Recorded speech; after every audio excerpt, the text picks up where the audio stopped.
Today we are looking at one of the fastest in commander damage I've seen at the table, Feather the Redeemed. Feather is one of the top Boros commanders in all of EDH, costing 2 white and 1 red mana for a 3/4 flyer. She has the Angel creature type, which is renowned for large flyers that benefit each other, gain you life, and stay untapped with Vigilance. The reason she's one of the top Boros commanders is her primary ability, which allows you to exile instants and sorceries that target your creatures upon them resolving instead of them going to your graveyard. This allows you to return them back to your hand at each turn's end step. This can be done on any turn, not just your own. It allows for trickery and constant protection or buffing of Feather and your creatures, as long as you have mana open to sling the spells. You are looking to constantly draw cards with spells like Defiant Strike, or blink Feather out so she isn't targeted by board wipes or single target removal with spells like Cloud Shift.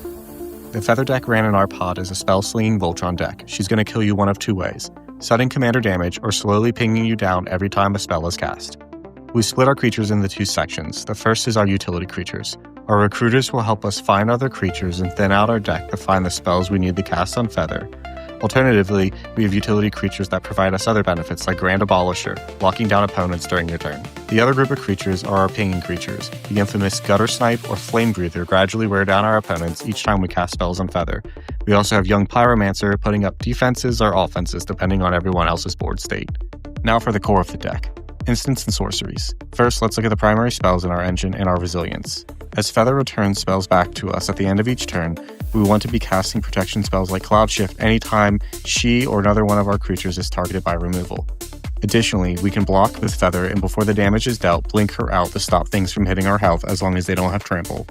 If the instant has a draw attached to it like Defiant Strike or Shelter and no one is targeting Feather, before your turn begins, cast them on your opponent's end step with your leftover mana to maximize card draw. If you have the mana, do this on each end step to bounce cards back each time and continue drawing. The key to this engine is to protect Feather first and foremost, then to draw with cheap spells that rebound back to your hand until you find your win cons, which brings us to the next section of instants and sorceries, lethality and removal. These instants get rid of threats and open up the board for lethal.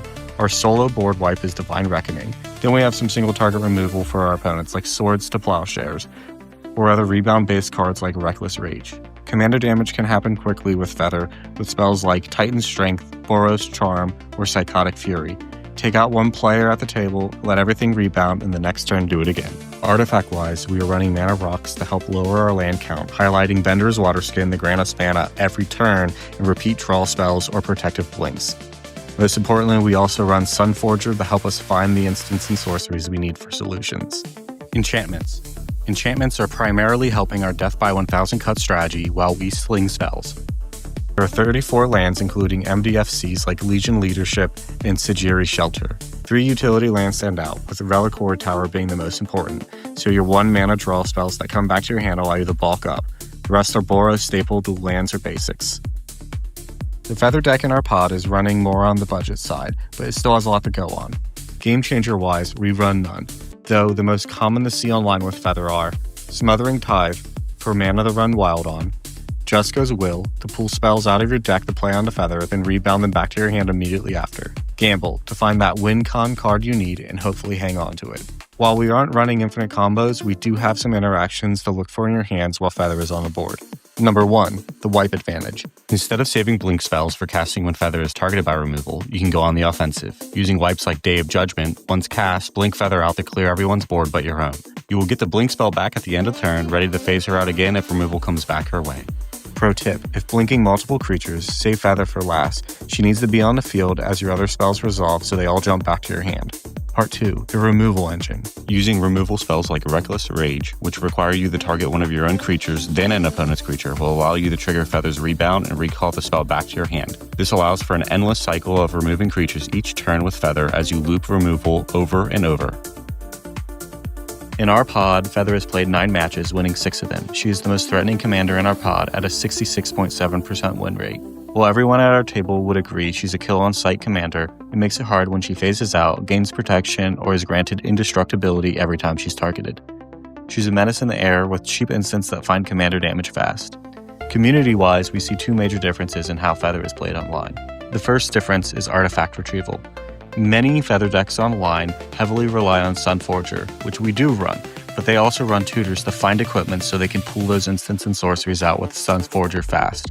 Equipment tutors like Stoneforge Mystic or Enlightened Tutor. Difference 2. Multi-spell triggers.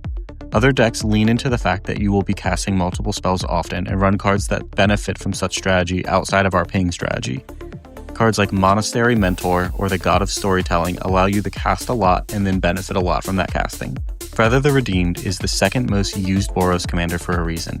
She leverages low-cost mana spells, consistently generating card advantage while simultaneously providing her own protection and removal. That and the staple cards can be cheap, all while holding a dominant 66.7% win rate in our pod. Her speed in the air and ability to dodge lethal removal make her high priority and difficult to kill. She'll demand an answer from your opponents every single game. That's it for our full pod dive into Feather the Redeemed. Deck list is in the description. Let us know what Boros commander you think is stronger than Feather.